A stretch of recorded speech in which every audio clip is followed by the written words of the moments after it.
Tivemos tantas coisas maravilhosas esta noite que eu não acho que precisemos de um sermão, e a minha mensagem será breve, mas quero que todos inclinem suas cabeças por um momento para que possamos orar juntos. Muitos de vocês que estão aqui hoje ouvindo, esta é uma hora em que você está na encruzilhada de sua vida. Você deve fazer uma escolha esta noite. O que você vai fazer? Você vai continuar no caminho largo que leva para a destruição ou vai mudar e seguir o caminho estreito que leva para a vida eterna? Essa é a escolha que só você pode fazer.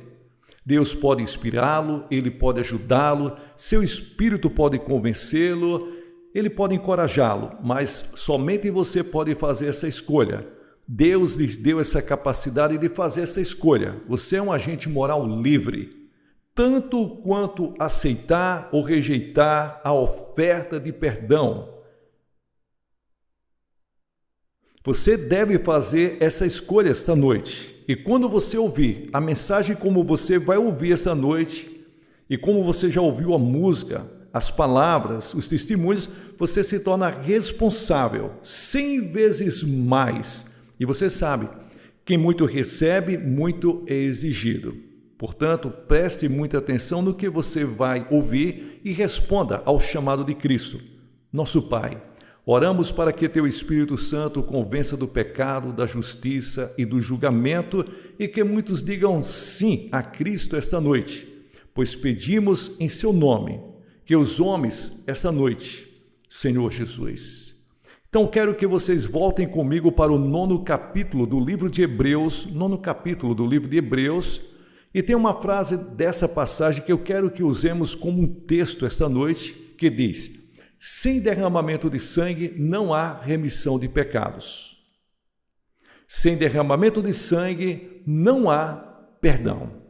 Nós lemos em nossos jornais recentemente sobre os guardas vermelhos da China, marchando pelas ruas de Pequim, gritando um slogan.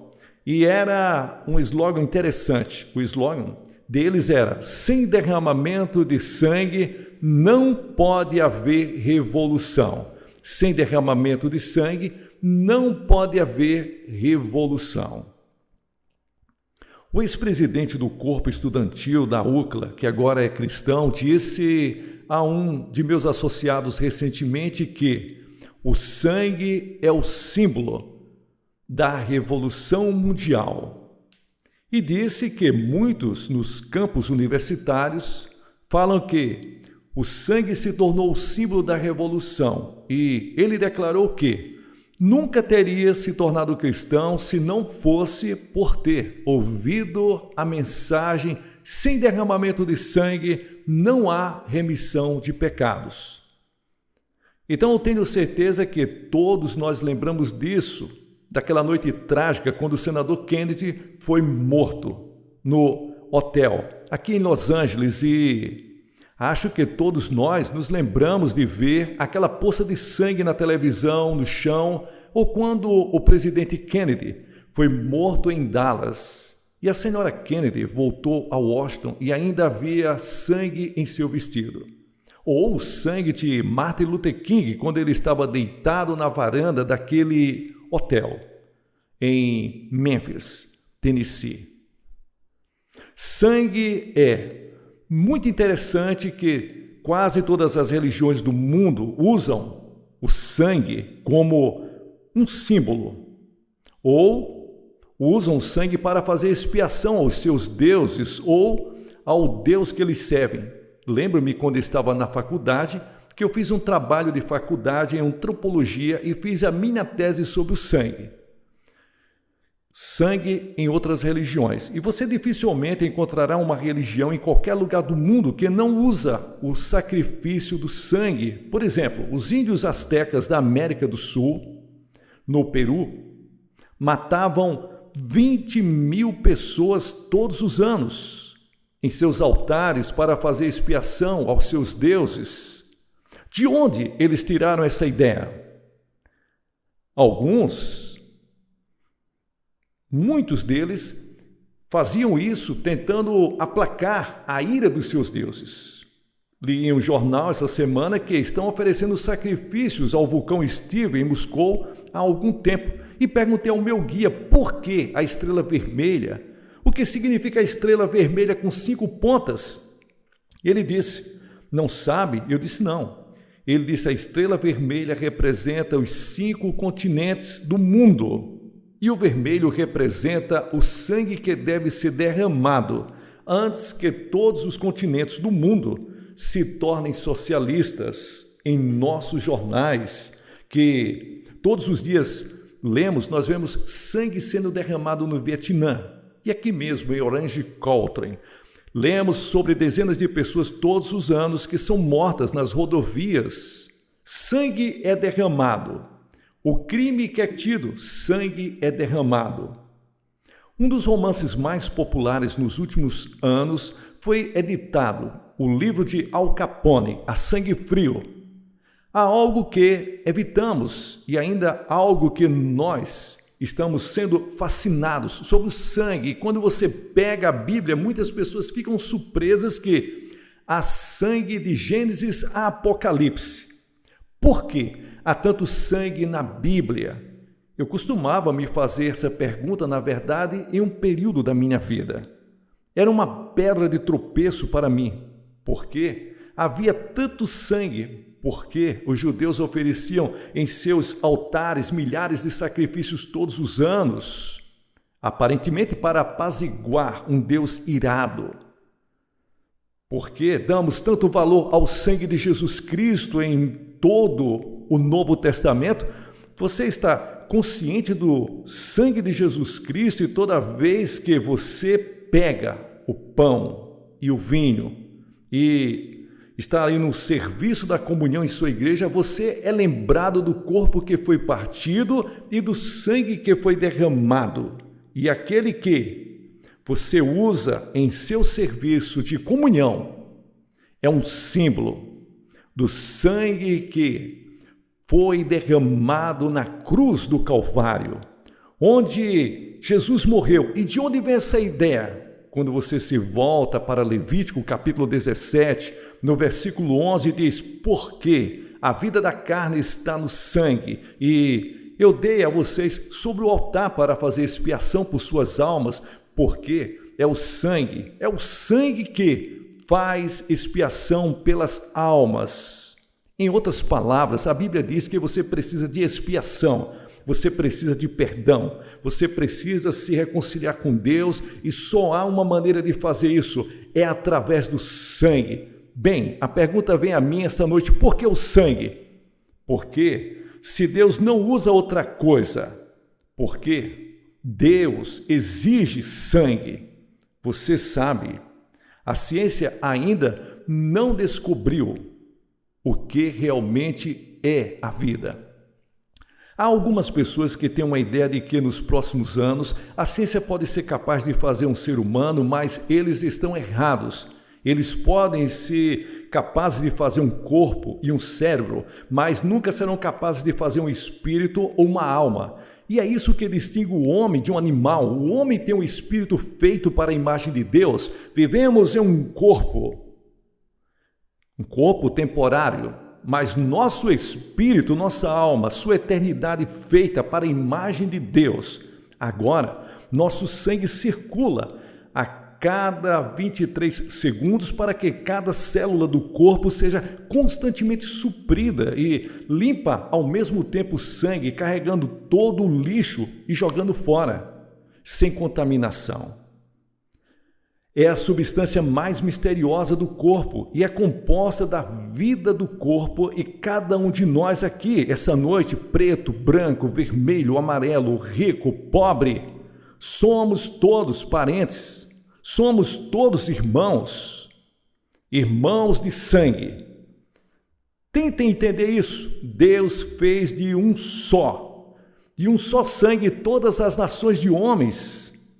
Todos nós estamos diante de Deus, podemos ter face diferente, mas todos nós temos a mesma origem. Viemos de Adão, todos nós temos o mesmo sangue, a mesma relação de sangue. Melvin é meu irmão, está aqui essa noite, mas todos vocês são meus irmãos e irmãs pela criação e em um sentido especial. Se você conhece Cristo, nós somos irmãos e irmãs, membros de um só corpo, de um grupo especial chamado na Bíblia de o corpo de Cristo. Mas é o sangue de Adão que corre em minhas veias. E se você é judeu, negro, branco, ou gentil, pagão, um culto, é o sangue de Adão, porque esses são os problemas, porque você vê o sangue, carrega a sentença de morte. A corrente sanguínea foi contaminada por uma doença chamada pecado. E a Escritura diz em Romanos: portanto, como por um homem o pecado entrou no mundo e a morte pelo pecado, e assim a morte passou a todos os homens para que todos venham a pecar, todos pecaram. E Deus disse: Adão, no dia em que você se rebelar contra mim, no dia que você pecar, comer dessa fruta, eu digo que você não deve comer, mas se você comer, se rebelar, você morrerá. O homem deliberadamente quebrou a lei de Deus e, portanto, recebeu a sentença de morte que caiu sobre ele. Não apenas a morte física, mas a morte eterna, separação de Deus, julgamento, inferno, separado de Deus. E separado da vida de Deus por causa do pecado. Pecado de Adão. Eu sou parente de Adão, sou filho de Adão. Por um homem, pelo homem Adão, o pecado entrou no mundo. E quando Adão caiu em desgraça com Deus, eu caí. Quando Adão recebeu a sentença de morte, eu recebi a sentença de morte. E hoje a sentença de morte pesa sobre todos os nossos irmãos e irmãs pelo mundo inteiro. Por isso que tem cemitérios testificando o que foi designado ao homem uma vez morrer. Mas esta é apenas a morte. Existem dois tipos de mortes na Bíblia: a morte espiritual. Muitos de vocês estão vivos fisicamente, mas sua alma está morta para com Deus. Não encontra felicidade e paz, segurança e realização nesta vida. Você pode ser rico, pode tornar-se poderoso, pode tornar-se popular, pode ter todos os bens materiais, mas se sente sem realização, nem satisfação, nem alegria. E muitas pessoas passam a vida inteira à procura de algo, coisas que eles nunca descobrem porque você tem a morte espiritual, você está separado de Deus. Agora, a segunda morte que a Bíblia chama é a morte eterna. Isso significa que quando você morre, seu espírito vive, mas está separado de Deus. Isso é morte espiritual, eterna. O homem sofre de envenenamento do sangue. Agora, há uma doença no sangue que não sabemos muito, chama-se leucemia. Muitas pessoas morrem todos os anos de leucemia. Mas há outra doença que é fatal para toda a raça humana no sangue, chamada pecado. E tem mortes, pessoas envenenadas, recebendo a penalidade da morte agora. Como podemos ser purificados de nossos pecados? Voltamos direto para Adão e Eva, quando Adão e Eva pecaram contra Deus e se rebelaram contra Deus. Deus poderia ter explodido esse mundo, criado um outro universo. Dificilmente saberíamos disso. Mas Deus amou o mundo de tal maneira que deu seu Filho unigênito. Deus não quis que ninguém perecesse, mas que todos viessem ao arrependimento. Deus diz a Adão: eu te amo, até mesmo quando você errou. Eu quero salvar os seus filhos, os filhos de Deus. Então Deus diz: existe uma maneira magnífica, eu tenho um plano para salvar você. Em Adão nós estávamos nus, agora não há nada de errado com a nudez. Dr. David Herbert está aqui esta noite, presidente do seminário mais completo, e ele escreveu um artigo maravilhoso sobre isso. No início, a nudez era o caminho de Deus, mas tornou-se pervertida e distorcida pelo pecado. E os homens se sentiram envergonhados porque muitos tinham consciência de que ele não era mais inocente. E os homens se esconderam de Deus e tentou semear folhas de figueira e se cobrir, mas eles não conseguiram. Muitos de vocês hoje à noite estão aqui tentando se cobrir com folhas de figueiras. E isso representa a sua religiosidade. Pode ser uma vida razoavelmente bem, suas próprias justiças, participando de igreja, tendo sido batizada, outras coisas e formalidades.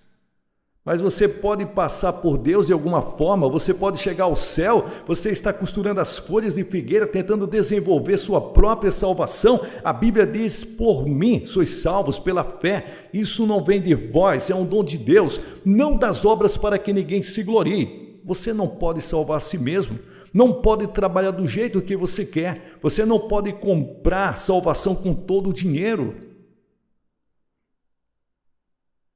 Deus fez a Bíblia, a palavra de Deus, que diz que Deus saiu para o campo e matou alguns animais e fez peles para eles, derramou sangue, e ele estava ensinando ao homem daquele momento em diante que nenhum perdão de pecado pode acontecer fora do derramamento de sangue. Vamos olhar para Caim e Abel. Eles foram os dois primeiros filhos de Adão e Eva, e Deus disse que queria que eles viessem adorá-lo, e Abel trouxe um sacrifício de sangue.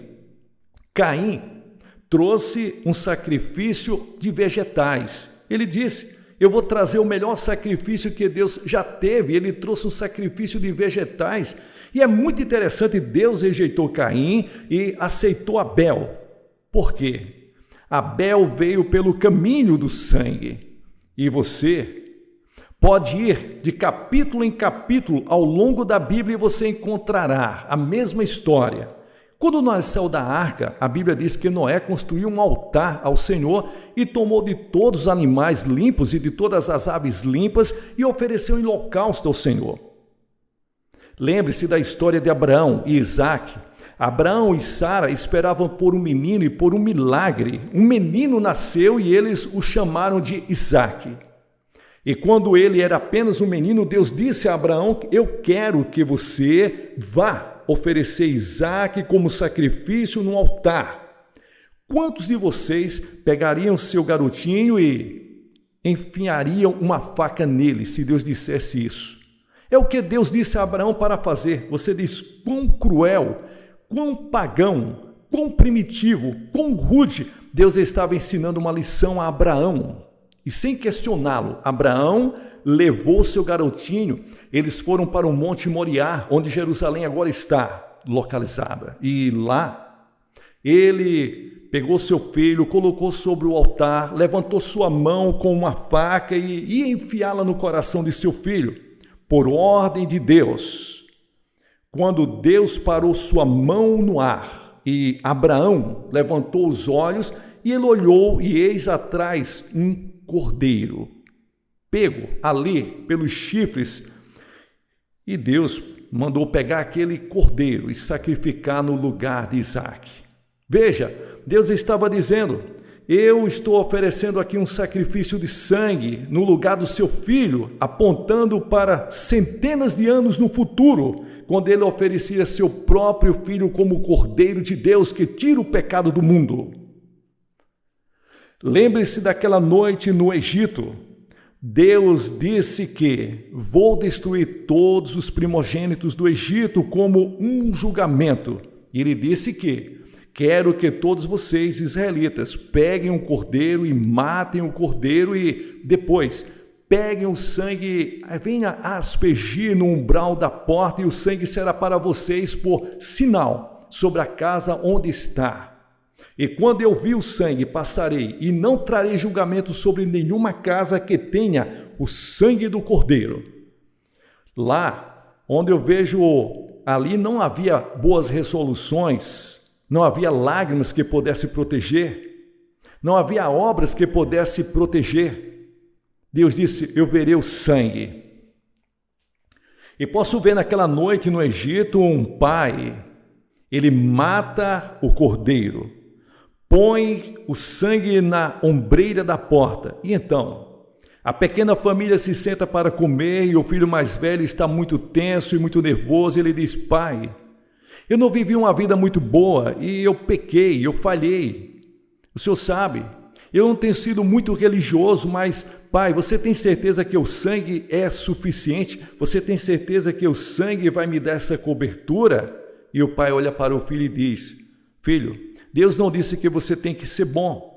Deus não disse que você tem que ser legal, mas quando ele vê o sangue do cordeiro, ele passará por sobre a casa, protegendo toda a família. Você vai estar seguro por causa do sangue de Cristo.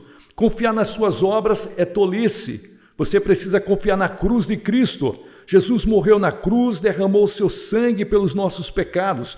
Isso pode parecer tolice, pode parecer que seja algo que seja tolo. O mundo pagão, ele olha para Cristo e acha que é tolo, é ridículo, é idiota, é imbecil. Mas a tolice de Deus é mais sábia que os homens, porque Deus escolheu o sangue. Acho que uma das razões é para nos ensinar o quão feio é o pecado. Você vê, nós olhamos para o sangue e nós sentimos repulsa. O sangue é algo repulsivo. Nos afastamos do sangue e o sangue sempre nos lembra de nossos pecados. Quando vejo o sangue de Cristo, me lembro de que sou um pecador e lembro-me de que Deus me ama. Glória a Deus! É assim que os pecadores, aos olhos de Deus, repelem a Deus, se afastam de Deus. Mas isso é por causa dos nossos pecados. Quando eu vejo o sangue, por onde passarei? Olho para o Novo Testamento e nosso Senhor está chorando por Jerusalém, ele está suando gotas de sangue no jardim e assim por diante. A cruz, ele está morrendo e o sangue está descendo por seu rosto e descendo por suas mãos e do seu lado e por seus pés. 14 vezes ele previu a sua própria morte. Ele disse a Nicodemos: como Moisés levantou a serpente no deserto, assim deve o Filho do Homem ser levantado. O sangue de Cristo é mencionado no Novo Testamento 255 vezes. Por quê?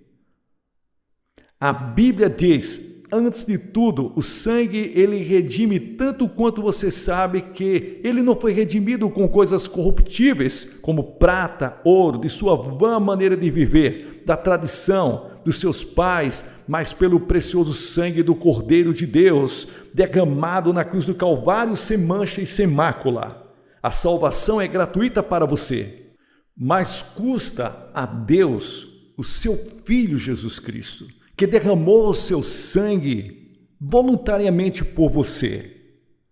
E a palavra redenção significa comprar de volta. Por que você precisa ser resgatado? Porque a Bíblia diz que você é o escravo do pecado. Todo aquele que comete pecado, como escravo do pecado, disse Jesus em João 8,34. Quantos de vocês esta noite escravos de seus hábitos, escravos do orgulho, escravos da inveja, escravos do preconceito? Você não quer ter preconceito contra um homem só porque ele tem uma cor diferente? Você gostaria de se livrar disto? Escravos de algumas seitas secretas em que ninguém sabe nada sobre você. Gostaria de ser livre, mas você pode. Você é escravo de algumas drogas. Você está tentando se esconder, mas ela está lá e você sabe disso. Aquela coisa secreta lá no fundo, você é um escravo. Você não pode se libertar. Jesus disse que nós somos escravos do pecado. E ele disse, eu vim para comprar você de volta e eu dei meu sangue para comprá-lo de volta. Ele pode tornar você livre essa noite. Ele pode lhes dar uma alegria, uma paz e uma segurança que você nunca conheceu antes, se você deixá-lo entrar em sua vida. Deixe-me contar a história de um amigo que escreveu um livro e diz que ele rejeitou a Deus completamente e se tornou escravo do pecado. Quantos de vocês essa noite fizeram o mesmo? Você não rejeitou a Deus abertamente como esse homem fez, mas pelo seu modo de viver e pela sua atitude, você realmente rejeitou a Deus. Você é um escravo do pecado essa noite. Você gostaria de ser livre? Ele morreu para fazer você livre. Em segundo lugar, a Bíblia ensina que somos justificados pelo sangue. Romanos capítulo 5, versículo 9. Muito mais agora, sendo justificados pelo seu sangue, seremos salvos da ira. Isso significa que nós somos justificados. Significa como se nunca você tivesse pecado. Para ser colocado diante de Deus como se você nunca tivesse cometido pecado, agora pense nisso por um momento. Deus não apenas te perdoa.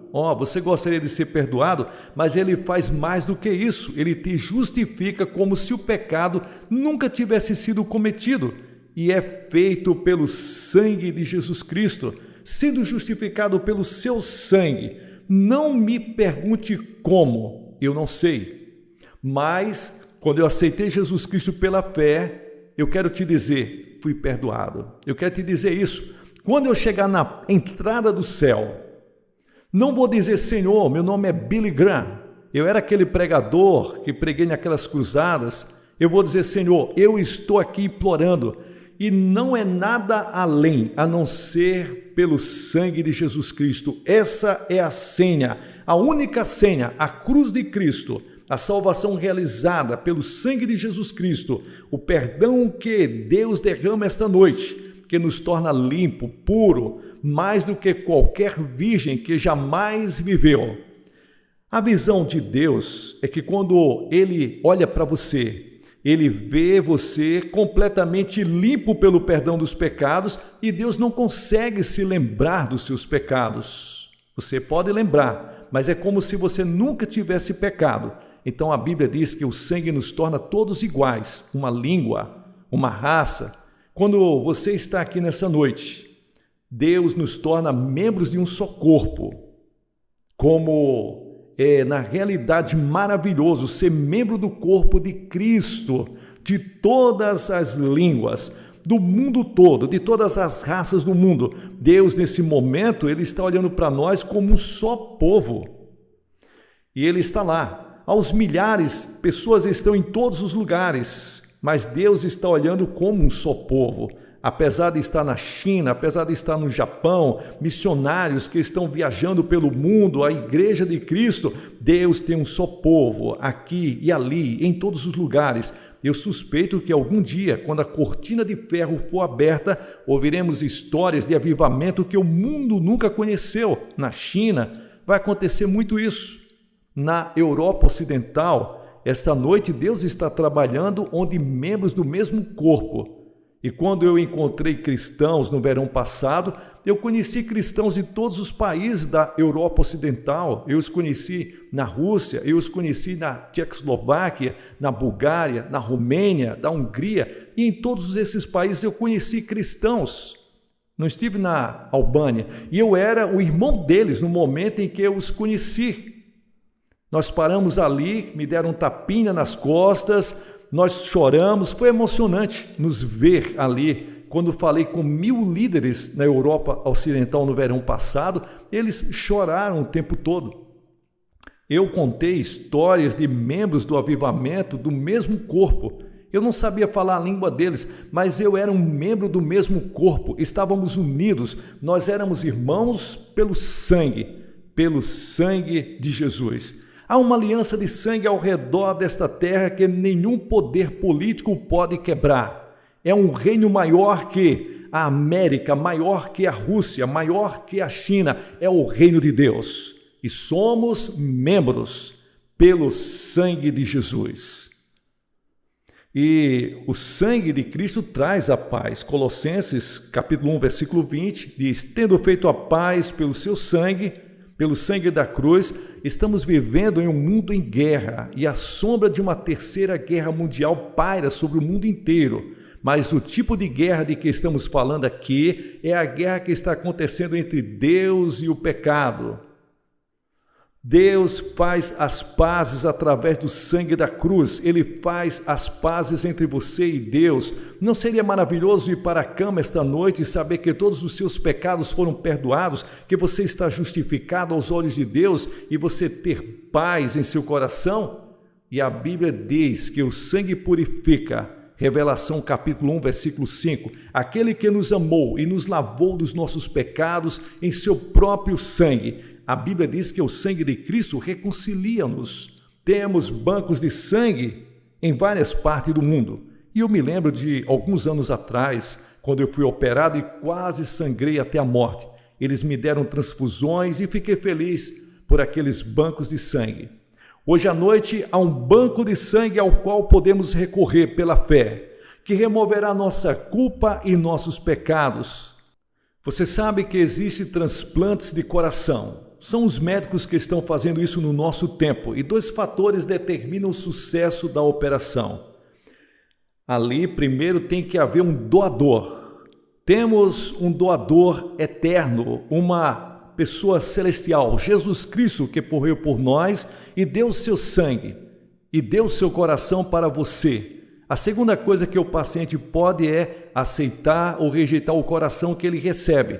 Esse é o grande problema que eles estão encontrando agora, é a rejeição. Essa noite Deus te dá o poder de aceitar ou rejeitar.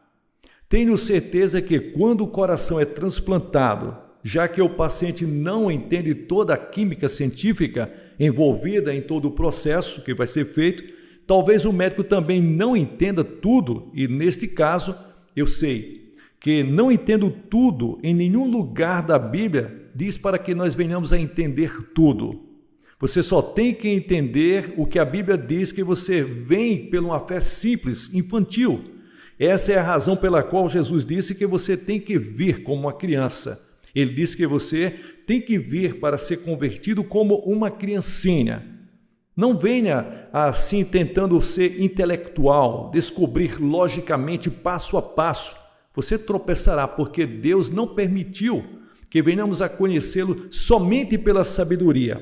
Você tem que vir pela loucura do Evangelho, e a pregação da cruz é loucura para aqueles que perecem. Em outras palavras, você deve estar disposto a se tornar um tolo por amor a Jesus Cristo e recebê-lo pela fé e fazer algo que parece louco, ridículo, como Moisés levantando aquela serpente de bronze no deserto, como se isso fosse curar alguém, ou como se tivesse alguma qualidade médica, e não tinha. Mas Deus queria que fosse um símbolo de fé. Você vê, Deus quer que você venha a Ele pela fé, que você o agrade pela fé. Agradar a Deus mais do que tudo, você tem que ter fé em Cristo. Tenha fé que Ele morreu por você, tenha fé que Ele ressuscitou. Receba-o e diga: vou colocar minha confiança total nele. E então, algo sobrenatural acontece dentro de você, que nada podemos fazer para explicar. Você nasce de cima, a vida se torna nova, diferente, você tem um novo poder, uma nova capacidade de enfrentar a vida.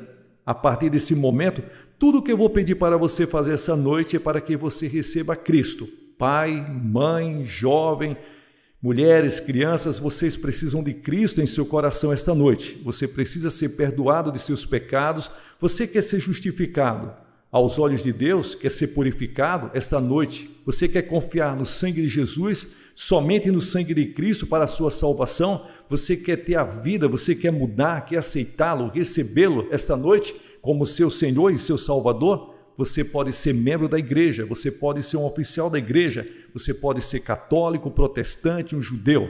Você pode não ter nenhuma religião, mas Deus falou com você essa noite e você precisa de Cristo e precisa recebê-lo e quer ter certeza que está pronto para se encontrar com Deus.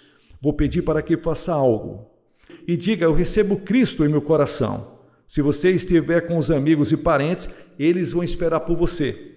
Se você veio de ônibus, eles vão esperar. Eu peço que você se aproxime, porque cada pessoa que Jesus chamou no Novo Testamento, ele chamou publicamente. Faça isso.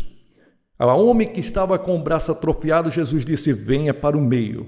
Se você está aqui nessa noite, está disposto a reconhecê-lo perante o seu Pai que está nos céus, você que está aí na parte de cima dessa varanda aí, você que está nas galerias, venha. Vai demorar alguns minutos, talvez você esteja um pouco distante, comece a descer agora. Centenas de vocês se levantem. Se você veio com algum amigo, traga ele aqui na frente. Venha. Depois que todos vierem, eu vou dizer uma palavra. vou fazer uma oração, vou dar alguma literatura e um conselheiro vai aconselhar vocês depois. Aí vocês voltam e se juntam aos seus amigos. É muito simples, mas é muito importante. Pode ser a mudança na vossa vida, para começar a viver uma vida nova, uma nova direção. E eu vou pedir